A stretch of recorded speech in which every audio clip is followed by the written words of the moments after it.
Shalom, selamat sore teman-teman komunitas pemuda GKI Gatot Subroto Purwokerto dimanapun kalian berada. Bersyukur pada saat ini kita boleh kembali berjumpa secara virtual dalam podcast komunitas pemuda GKI Gatot Subroto Purwokerto. Apa kabar kalian semua? Kami berharap kalian juga dalam keadaan baik-baik saja, walaupun di rumah saja, walaupun kita kembali melakukan kegiatan secara new normal, kita berharap semua dalam keadaan sehat. Dan teman-teman, pada podcast sore hari ini kita akan mengangkat tema kembali melangkah di tengah pandemi. Dan ayat firman Tuhan yang akan mendasari podcast kita pada sore hari ini terambil dari Roma 5 ayat 3 sampai 5. Dan bukan hanya itu saja, kita malah berbeda juga dalam kesengsaraan. Karena kita tahu bahwa kesengsaraan itu menimbulkan ketekunan. Dan ketekunan menimbulkan tahan uji, dan tahan uji menimbulkan pengharapan. Dan pengharapan tidak mengecewakan, karena kasih Allah telah dicurahkan di dalam kita oleh Roh Kudus yang telah dikaruniakan kepada kita. Dan teman-teman, seperti yang kita alami bersama pada saat ini, kita masih mengalami yang namanya pandemi COVID-19. Tidak hanya kita, tapi seluruh dunia yang merasakan. Dan bagaimana dampak-dampak yang dialami oleh setiap kita, baik dalam kita sebagai mahasiswa, sebagai anak sekolah, mungkin sebagai pengusaha pun merasakan dampak yang begitu besar dari pandemi COVID-19 ini. Namun kita selalu percaya kalau Tuhan selalu menuntun hidup jalan-jalan orang benar. Dimana kita kalau kita percaya kepada Tuhan, kita menyerahkan semua hidup kita kepada Tuhan, Tuhan yang akan menuntun kita. Mari sebelum kita lebih lanjut, kita angkat satu pujian, Jalan Hidup Orang Benar.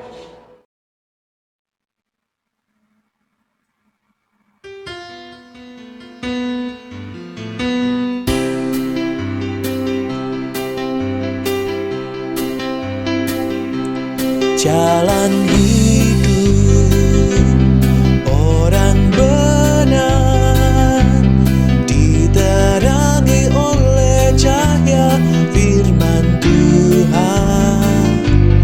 Jalan hidup orang benar semakin terang hingga rembang tegari.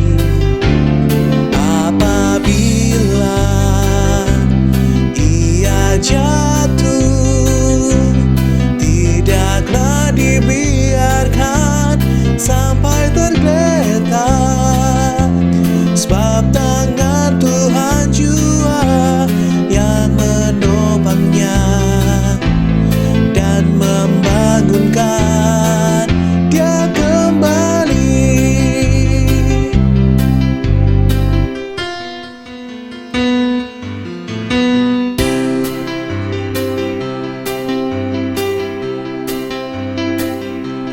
Jalan hidup orang benar diterangi oleh cahaya firman Tuhan.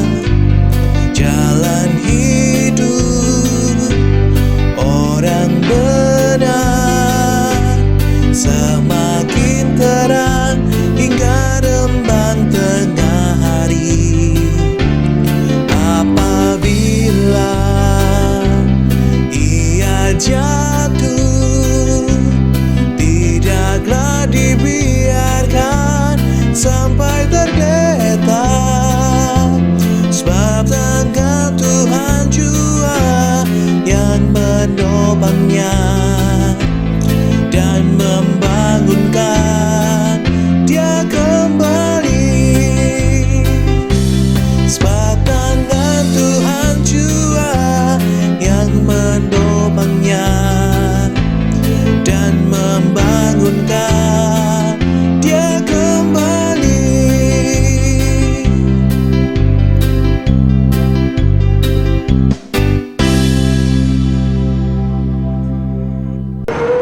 Teman-teman, setelah kita menaikkan pujian tadi, mari kita lanjutkan dengan doa sebelum kita menuju ke acara yang lebih lanjut. Mari kita satu dalam doa. Tuhan Yesus, terima kasih untuk segala penyertaan-Mu pada setiap kehidupan kami. Terima kasih untuk pertemuan secara virtual ini di dalam podcast komunitas pemuda. Tuhan, kiranya Engkau mau hadir tengah-tengah kami, hadir di dalam hati kami agar kami dapat mengikuti acara podcast ini dari awal hingga akhirnya. Tuhan, kami juga bersyukur karena Engkau telah menghadirkan narasumber yang nantinya dapat menjadi inspirasi untuk teman-teman pemuda di GKI Gatot Subroto, dan juga kiranya Engkau menyertai setiap tim dari komunitas pemuda yang terlibat di dalam acara ini.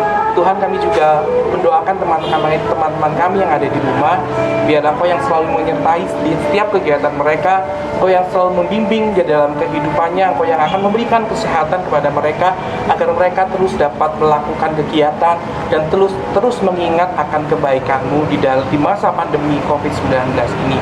Tuhan, sertai dan berkati acara ini agar dapat berjalan dengan lancar dari awal hingga akhirnya. Terima kasih Tuhan, di dalam nama Tuhan Yesus kami sudah berdoa dan memohon. Amin.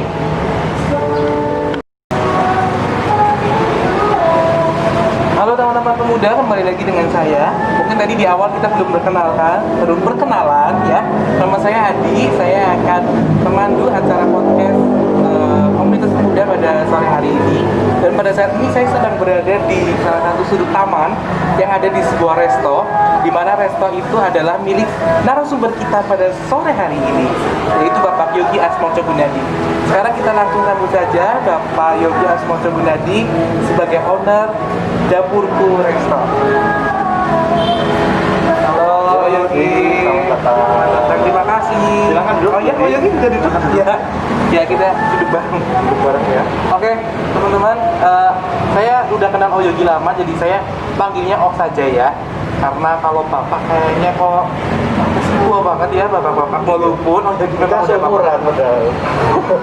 enggak seumuran ya, tetap tua Yogi. Ya walaupun ya memang sudah bapak-bapak, Yogi sudah beristri satu dan tentunya dan kayaknya sih nggak kepengen nambah, dan sudah anak 3 ya, putra semua lagi, jawaban semua. Kalau bapak nanti jangan ditanyain di sini ya, nanti tanyanya di tempat lain aja. Oke, gimana keluarga Om? baik, Sehat-sehat semua. sehat. Terus anak-anak sekolahnya lancar? Oh lancar, sekarang semuanya online semua. Main gamenya lancar di rumah? Main gamenya lancar sekali. Lancar banget ya teman-teman. Oke Yogi, kita mau nanya-nanya, mau kepo soal kenapa sih Yogi kok bisa mendirikan atau memulai usaha di bidang kuliner ini. Kira-kira kapan sih Yogi memulai bisnis kuliner, dan kok kenapa sih memilih di bidang kuliner? Kalau memang background dulu memang saya bukan kuliner sebenarnya. Itu istilahnya dari kuliah tuh nggak ada sama sekali untuk itu. Ya awalnya memang istilahnya tidak sengaja, mungkin ini anugerah Tuhan. Jadi saya awalnya memulai bisnis itu ya dulu kerja lah ya, habis kuliah kerja, terus memulai bisnis membantu orang tua untuk pakaian. Ya Tuhan mungkin mengasih anugerah lain. Sekitar 3-4 tahun lalu lah ya, 3-4 tahun lalu itu ya saya punya kakak di Jakarta. Pada waktu itu kita main ke sana, terus kakak ini memang sering senang masak. Istri mulai diajarin masak. Ada satu menu memang yang mungkin jadi andalan resto kami sekarang ini, yaitu nasi cakalang. Pada waktu Cakalang itu, ya. Ya, cakalang itu istri memang diajarin sama kakak saya gitu di Jakarta. Dia nggak ada kepikiran mau buka resto dan lain-lain. Cuma setelah kita punya istri dari Jakarta itu belajar, terus pulang ke Purwokerto ini, dia coba-coba buat di rumah. Coba-coba buat, saya pikir kok enak ya. Nah, saya langsung mulai, cobalah kasih temen nih, karena mungkin temen coba lihat reaksi gimana, enak atau enggak nih, cuma saya doang. Ya waktu itu saya memang kasih ke teman-teman nih, beberapa teman saya kasih, dan ternyata responnya malah bagus, bahwa mereka bilang wah enak banget nih, beli di mana gitu. Saya bilang wah ini enggak kok, istri saya yang buat. Nah dari situlah awal terus ya saya kepikiran, kira-kira kalau buka restoran mana ya, coba-coba jualan gimana nih. Nah pada itu saya akhirnya iseng-iseng, ini cuma iseng-iseng ngomong sama teman, kalau kamu memang mau pesan nanti ya pas aku jual kamu kasih tahu berapa sih harganya, ya nanti aja lah gampang. Pada waktu itu akhirnya saya bilang sama istri, gimana nih kita mau coba jualan, intinya berbisnis kuliner ya nih, kelihatannya mungkin bisa nih karena makanan ini ternyata respon dari teman-teman juga bagus. Nah akhirnya ya dari situlah terus saya mulai istilahnya berbisnis kuliner itu dengan menjual ke teman-teman. Di situ saya cuma nawarinnya, aku lagi mau bikin ini nih, nasi cakalang, mau pesen nggak sekalian. Nah, dan responnya ternyata sangat bagus. Nah dari awal itu saya mulai istilahnya mengembangkan sayap, dan saya tawarin mulai ke kantor-kantor, ke bank dan lain-lain. Dan ternyata responnya sangat bagus. Nah caranya saya untuk nawarin itu memang saya kasih tester. Jadi itu menurut saya langkah saya untuk memulai bisnis itu, saya istilahnya nggak segan-segan untuk kasih tester dulu. Nah setelah tester itu saya tanya gimana laku ya. Nah biasanya mereka malah langsung WA saya atau telepon, Pak ini enak sekali, gimana? Nah saya bilang nanti ya Bu, kalau memang mau pesan saya kabarin kalau pas saya butuh.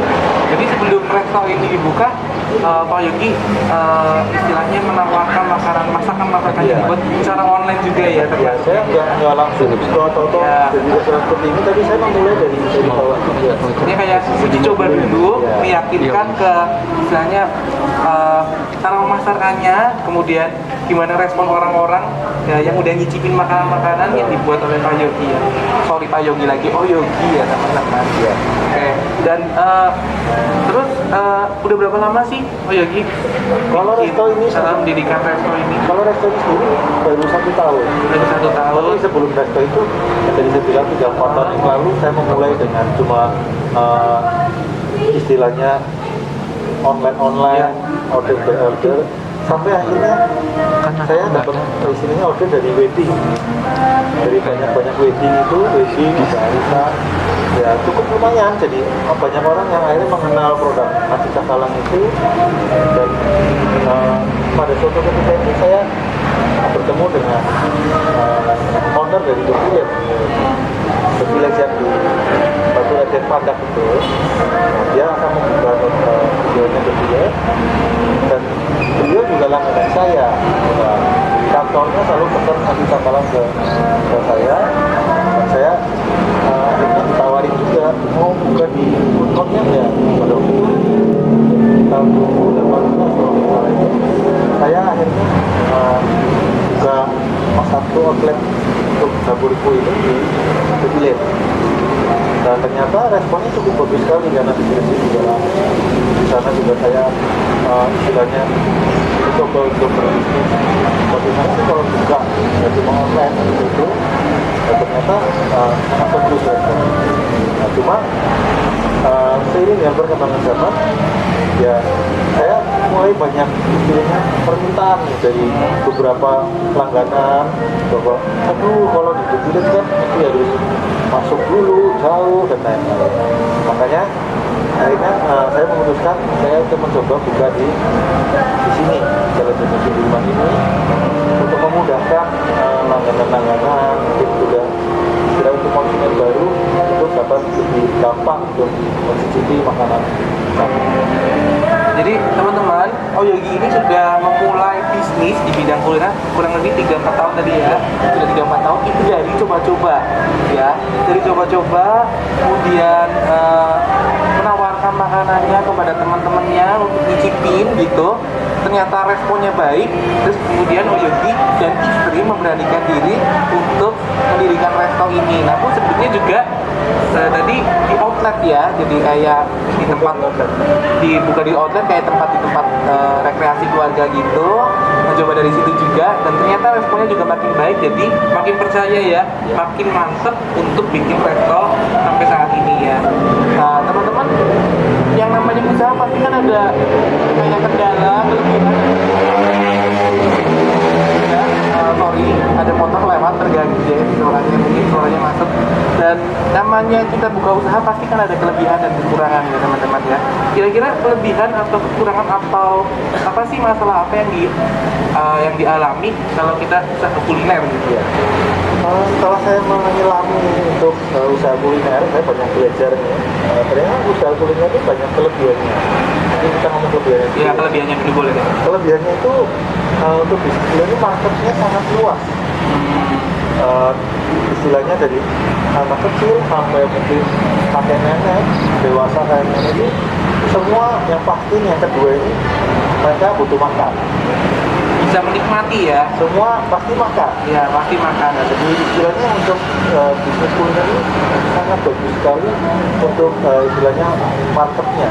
Jadi sangat luas dan karena ya semua butuh makan dan makanya peluang untuk istilah kita mendapatkan pemasukan dari ini sangat besar. Dan ya untuk bisnis kuliner ini sendiri juga ya perlu namanya inovasi dan lain-lain. Nah kekurangannya adalah ya bisnis ini kita yang pertama itu saingannya banyak. Iya. Dari hari ke hari itu istilahnya orang membuka kuliner itu bisa istilahnya berderet-deret karena mungkin rasanya ya seperti istilahnya semua orang butuh makan dan ya pasti mereka akan berlomba-lomba untuk yang kedua untuk kekurangan dari bisnis kuliner ini adalah expirednya. Jadi karena makanan ya maka bisa expired istilahnya nggak bisa tahan lama ya. Dan kita ya harus siap bisa mengatur strategi bagaimana kita stok makanannya supaya intinya kita tidak ya mungkin yang terakhir mungkin ya kekurangannya ya ini ya perkembangan zamannya kita harus terus berinovasi bahwa makanan itu ya kita harus menciptakan suatu makanan itu yang baru yang enak karena supaya orang juga nggak bosan makan di tempat. Ya, jadi teman-teman mungkin perlu diingat-ingat lagi ya, namanya kita orang usaha itu harus selalu ada namanya inovasi ya, seperti yang disampaikan oleh Ko Yogi tadi. Oke, orang semua butuh makan itu pasti. Yang kedua, kekurangannya adalah saingan ya. Jadi kalau kita tidak punya inovasi, mungkin cuma itu aja ya, mungkin orang juga lama-lama juga bisa bosan gitu ya. Dan yang dilakukan Oyogi adalah selalu berinovasi. Mungkin ada menu-menu baru. Nah ya, menu-menu baru juga mungkin akan terus ada di restonya Oyogi ini. Dan teman-teman mungkin kalau penasaran dengan nasi cakalang seperti apa dan promosi Oyogi, mungkin bisa hadir atau bisa datang mampir ke restorannya Oyogi yang ada di Jalan Jenderal Sudirman di Purwokerto ya. Oke, kayaknya di sini juga udah mulai mendung. Lebih baik kita masuk ke dalam restonya biar kita bisa melihat bisa duduk-duduk santai di dalam resto ya. Ya teman-teman. Ya.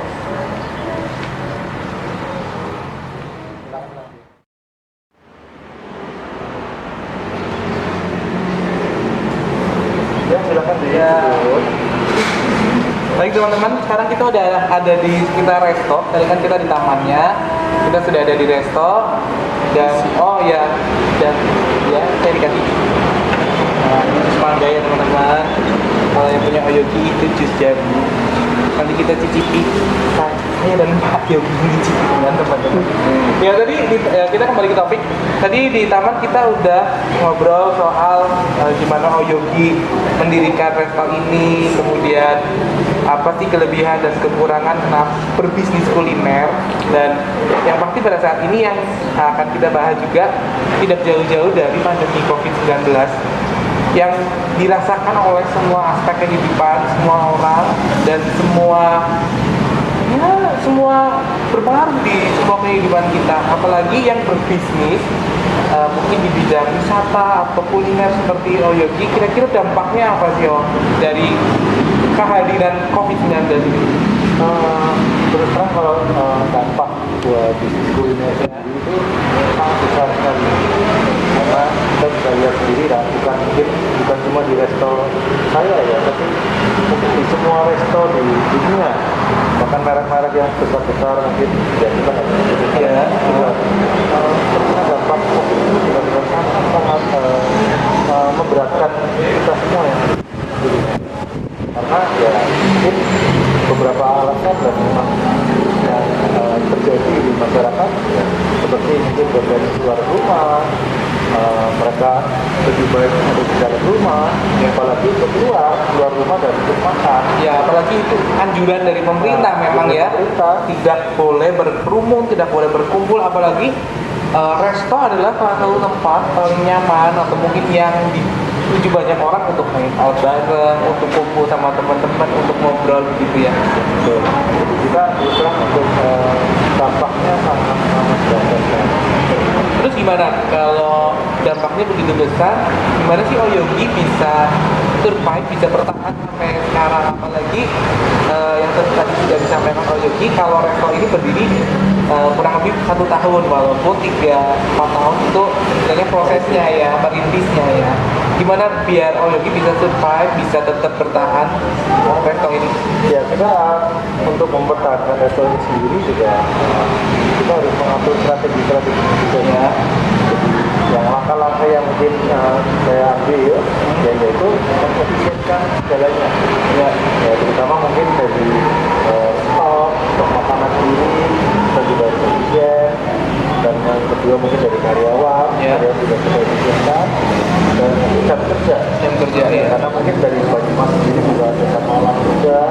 Nah kita pun juga akhirnya menghilangkan seperti itu pasien-pasien kita mungkin juga lebih lama kita sekarang jadi strategi untuk kita membatasi pengeluaran karena pemasukan juga berkurang ya otomatis pengeluaran harus kita hilang Ya karena sekali lagi kehadiran COVID-19 ini yang tidak disangka-sangka sangat mempengaruhi ya. Jadi sebagai pengusaha yang bilangnya kalau ngomong harus pinter-pinter ya, harus pinter-pinter mengelola misalnya keuangan agar kita juga dampaknya tidak terlalu berasa, walaupun ya semua orang juga merasakan hal yang ya. Kemudian Oyogi di tengah pandemi ini kan tadi sangat berdampak ya di bisnis Oyogi di bidang kuliner ini. Kemudian gimana sih biar bisa bangkit lagi, biar konsumen itu bisa balik lagi, selain pasti di sini kan juga pasti ada protokol kesehatan yang dijalankan ya sesuai anjuran dari pemerintah. Kira-kira strategi untuk biar apa sih biar konsumen bisa datang lagi? yang pasti kita resto ini harus memenuhi protokol kesehatan juga ya. Dari sisi karyawan ini juga bermasker, terus juga tempat cuci tangan kita, dan kita juga tampilkan makanan yang higienis ya. Jadi konsumen juga nggak terlalu takut datang dan makan di tempat kami. Selain itu juga yang tadi saya katakan di awal ya, kita harus inovasi. Kita harus istilahnya melakukan terobosan baru ya. Kami pun juga sama, salah satu contoh mungkin dari penambahan menu dan juga ya mungkin kita bisa lihat sekarang ini kan sedang goes ya, goes itu kebanyakan di pagi hari. Makanya kami mengambil langkah strategi buka lebih pagi untuk Sabtu Minggu jam 6:30 kita sudah buka untuk tambahan pagi ya, gorengan yang berbeda siang gitu, dan setelah responnya juga sangat bagus untuk bilangnya menambah pemasukan kita juga dan untuk mengenalkan resto kita juga untuk orang yang gowe pagi-pagi pagi dengan dia makan pagi ternyata restoran ini menunya aja Pak. Ya sekali lagi mungkin harus kita tetap harus inovasi terus. Jadi teman-teman, kita mau usaha apapun, gak cuma di bidang kuliner, inovasi sangat diperlukan ya Oyogi. Apalagi di tengah-tengah masa pandemi ini, banyak orang yang masih berpikiran mungkin seperti paranoid ya untuk keluar rumah, untuk makan di tempat itu. Mereka mungkin masih berpikir sekali untuk keluar rumah karena masih memiliki rasa takut. Dan Oyogi pada saat ini juga istilahnya mengambil momen yang baik di mana orang lagi seneng-senengnya nih bersepeda ya, dan disitulah Oyogi kembali bisa mengajak ya istilahnya menarik konsumen agar bisa menikmati makanan-makanan di restonya Oyogi. Ya, mungkin selain itu juga ada lagi dari kita untuk promo-promo juga, karena promo itu sangat penting agar mungkin orang-orang juga tahu istilahnya makanan-makanan kita, dan ya tentunya dengan daya tarik ya, kita mungkin ada ini dari sini, ini dapat bonus itu. Nah, itu sangat berpengaruh sekali kalau untuk bisnis itu. Ya, jadi teman-teman ingat ya, kalau kita mau berbisnis yang seperti tadi Oyo bilang, apalagi di kuliner juga, inovasi dan promo adalah kunci. Jadi apa teman-teman ingat begitu. Nah, Oyogi pada mungkin teman-teman perlu ketahui juga pada saat ini kebetulan Oyogi menjabat sebagai ketua Majelis Jemaat, sebagai ketua Majelis Jemaat di GKI Gatot Subroto Purwokerto. Apalagi bisnisnya Oyogi pada saat ini itu kan pasti sibuk ya, mengatur karyawan, juga urusan rumah tangga, belum lagi urusan pelayanan. Gimana sih menyeimbangkan antara pelayanan, keluarga, dan urusan bisnisnya Oyogi?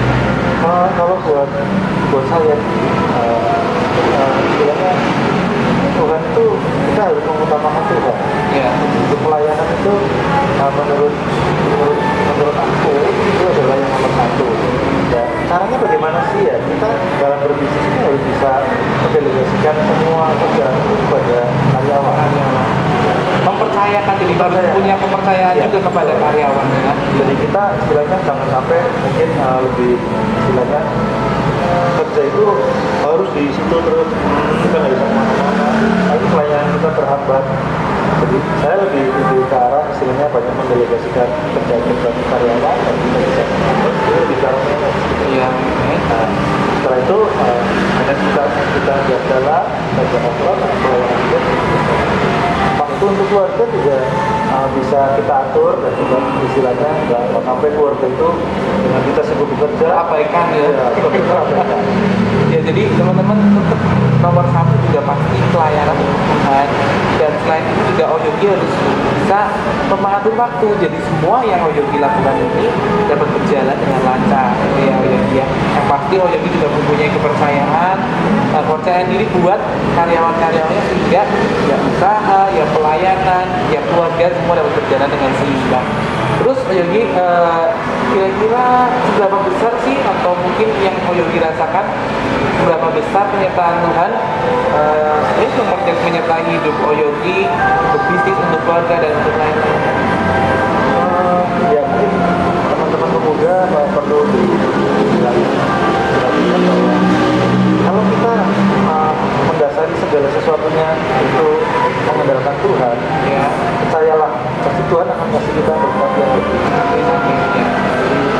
Kunci dari kesuksesan seseorang itu adalah kita harus punya dasar dan mengandalkan Tuhan. Ya.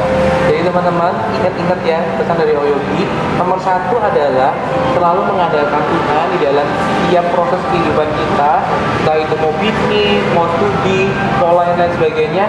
Kita harus mengutamakan kehadiran Tuhan, penyertaan Tuhan. Nah, sekarang Oyogi kira-kira apa sih saran buat teman-teman pemuda yang ada di rumah yang mungkin baru akan mulai bisnis atau usaha gitu, dan teman-teman yang mungkin sudah mempunyai bisnis tapi akan kembali melanjutkan biar bisa survive, bisa kembali mengajak atau konsumen untuk kembali di bisnis yang mereka kembali. Ya, yang pertama seperti yang tadi saya katakan, ya, dalam kita memulai segala sesuatunya pasti harus selalu mengandalkan Tuhan. Ya. Dan itu kunci dari segala kesuksesan kita. Mengandalkan Tuhan itu pasti Tuhan akan menuntun kita untuk menjadi yang lebih baik. Nah, yang kedua, kalau dari saya, kita harus berani mencoba. Apalagi mungkin teman-teman pemuda ini masih muda ya, harus berani mencoba atau melangkah. Jangan cuma ide-ide saja tapi tidak pernah istilahnya dicoba. Karena kalau kita nggak pernah mencoba, kita tidak akan tahu apa hasilnya. Nah, yang ketiga mungkin juga jangan malas. Kadang kita malas, udahlah nanti aja, aku capek dan lain-lain. Itu kamu nggak boleh. Nah, tetap pantang menyerah. Pantang menyerah itu juga kita jangan cepat puas, kita harus tetap istilahnya isi terus, walaupun mungkin berhasil, tetap kita jalan terus dan segala. Yang terakhir yang mungkin juga saya katakan di awal, kita harus berani dan mau melakukan inovasi-inovasi, terobosan-terobosan baru, karena ya terobosan-terobosan baru itulah yang istilahnya membuat kita hidup menjadi lebih baik. Oke, jadi teman-teman pemuda di rumah, jadi kalau kita atau teman-teman yang pengen memulai usaha baru, itu tadi ada 5, ya ada 5 kunci. Kunci yang utama adalah selalu mengandalkan Tuhan. Kemudian yang kedua itu harus dari mencoba. Kita cuma nyoba-nyoba doang, tapi kita nggak pernah mempromosikan apa yang kita coba juga sama aja ya Yogi ya.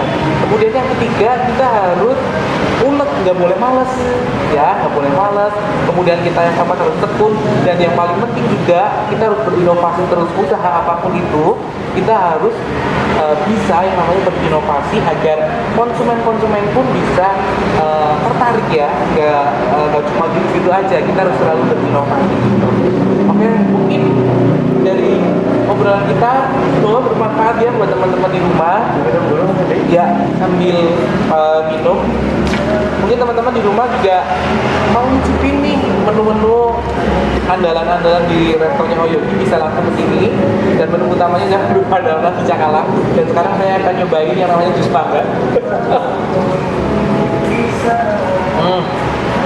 Mangganya mangga beneran ya teman-teman, bukan mangga-manggaan. Oke Oyogi, terima kasih buat waktunya, terima kasih banget buat kesediaannya berbagi pengalaman, berbagi cerita buat teman-teman pemuda yang ada di rumah. Apa yang sudah disampaikan Oyogi pasti bermanfaat buat kita semua. Terima kasih buat Oyogi. Ya. Ya teman-teman, demikian tadi obrolan kita, bincang-bincang kita dengan Oyogi. Berharap semua ini dapat bermanfaat buat teman-teman yang ada di rumah. Dan sesuai dengan tema kita pada sore hari ini, kembali melangkah di tengah pandemi. Kita diingatkan di dalam Roma 5 ayat 3-5 dan pengharapan tidak mengecewakan ya. Di dalam kehidupan kita harus selalu berpengharapan kepada Tuhan. Kita harus selalu menghadirkan Tuhan di setiap usaha, di setiap studi maupun di setiap usaha teman-teman yang baru akan dijalani. Dan itulah kunci kalau kita harus selalu mengandalkan Tuhan, karena Tuhan kita adalah Tuhan yang baik. Oke, terima kasih teman-teman buat kebersamaan kita. Mari kita tutup di dalam doa. Tuhan Yesus, terima kasih Tuhan untuk perjumpaan kami pada sore hari ini walaupun secara virtual, tetapi kami percaya Tuhan yang baik yang akan selalu menyertai kehidupan kami. Tuhan, kami juga berterima kasih untuk Oyogi yang bersedia menjadi narasumber yang sudah berbagi pengalaman, berbagi cerita untuk teman-teman pemuda. Kiranya apa yang sudah kami dengar, apa yang sudah kami perbincangkan dapat bermanfaat buat teman-teman pemuda di KIK Sesungguhnya Purwokerto. Pertemuan kami kembali ya Tuhan pada acara-acara pemuda berikutnya walaupun secara virtual, tetapi semua ini tidak mengurangi makna dari kebaikan-Mu dan firman Tuhan yang boleh disampaikan di dalam setiap mana. Di dalam nama Tuhan Yesus kami sudah berdoa dan mengucap syukur. Amin. Terima kasih teman-teman, sampai jumpa di podcast selanjutnya.